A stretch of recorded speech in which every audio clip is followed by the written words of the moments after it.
What I learned from spending a year in prison, well, number one was if you fuck around, you'll find out. If you have the karmic expression in you, or if God decides, creator, God, whatever, decides you to go to prison, you're going to go to prison. And for me, I was fucking around finding out. I was playing with fire, and it happened. You know, I got caught with a large amount of drugs, and I got put in prison. Now, I was a high-functioning addict at the time, and for me, it was in some sense, you could look at it from a place of, I was very innocent, and there was a sort of naivety to what I was doing. I was just sort of like wanting to help people out. I wanted everyone to have fun, really, and I didn't have any great plans to be this fucking, I don't know, gangster or whatever. It sort of was just kind of going in that direction. So in some sense, God saved me and protected me from it getting worse before it got better. And I was just a high function addict trying to function and fuel my addiction whilst also helping other people fuel their addiction. So in some sense, I was an enabler as well. But one of the biggest things I learned from going in there is how profound it is when you have a lot of these external stimulations sort of disappear. So for me, it was like sex, porn, drugs, alcohol, even stuff like surfing, bushwalking, exercising in a gym, cafes, restaurants, friends, music, gaming, TV, entertainment of your choice. So all this sort of stuff disappeared from me. It was sort of just left, and I couldn't use it anymore. I didn't have it for a whole year. And sure, there was moments where I had radio music, or sure I had like newspapers and books and shit, but it forced me, because of all that stimulus disappearing, it forced me to face myself in a number of ways.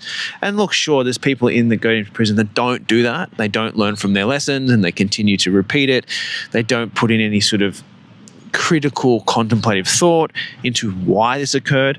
Now for me, obviously, I have the disposition to have done that, or have the sort of inclination to be like, fuck, why am I here, sort of thing.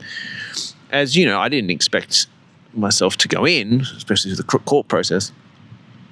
But what I learned the most is like when you're in crisis, it's opportunity. Now, I've had multiple crises in my life. This is just one of the biggest ones that started my journey. Was in that crisis, I was incredibly vulnerable and I felt very raw. And most of the people that I thought my friends disappeared. I then was landed in there with 4 walls and a fucking cage and all that sort of shit, crappy food.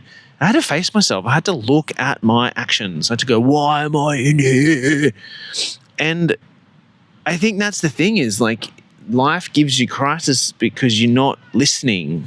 You're not listening to life, because all actions have consequences, and eventually they compound. They forward compound. And then if you don't listen to the feedback of those actions and the consequences, you know, sometimes it's good consequences. Sometimes you do something and it's good. Like, you know, you buy your wife some roses and give her a massage, and then you get fucked. You know, that's good action right there, you know.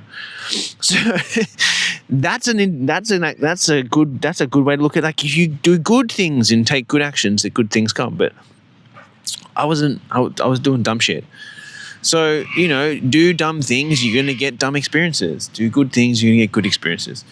So for me, spending a year in there, it was very profound. I had a lot of spiritual experiences in there and met some people that it was almost like spiritual encounters of these conversations I had, and certain states, certain experiences I had. And there was no drugs and alcohol. It was just all I was doing was like reading, praying, meditating, connecting with others. And I think there's a profundity to those 4 things: is connecting with others genuinely and authentically, praying to a higher power, meditating, and just, you know, meditating on what's happening, and just being present in life, you know, and not engaging in certain sensual pleasures or in your senses.